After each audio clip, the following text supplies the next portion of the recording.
Texas is trending in a different direction. I think we're seeing that. These kinds of efforts by, again, I would say not all Republicans, but certainly the leadership of the Republican Party to try to pass really extreme measures, punitive measures against women, is only going to have sort of an accelerator effect on some of the trends that we're seeing. That women and young people reject this kind of legislation. And it's not only this bill, Senate Bill 5, but certainly the efforts to defund Planned Parenthood, to end the women's health program, Governor Perry's veto of the Lilly Ledbetter Equal Pay Act.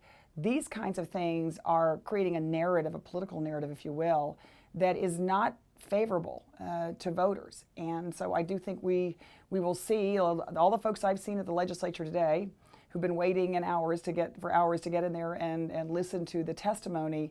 They're all voters, and they're not going to forget this. My mother would have said if she were here, I hear America singing. I mean, met people from 8 to 80 in line waiting to listen to Senator Davis or to show their support.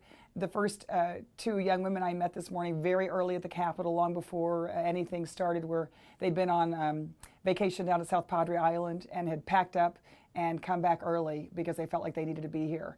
And that's really been it. It's been a range of, I'd say, folks who probably marched for women's rights back in the day, and young people who've never been to the Capitol in their life, and everything in between. And to me, that's what's important. This is literally grassroots democracy at its finest.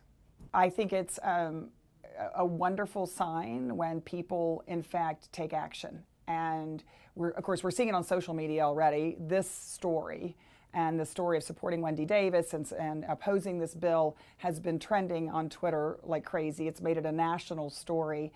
But I think the other side of it, and why I'm so happy that I got to come home at least for a little bit to be with everyone, is to see people who have literally stopped what they were doing, taken time off work, brought their kids, and come to the legislature to speak up for women.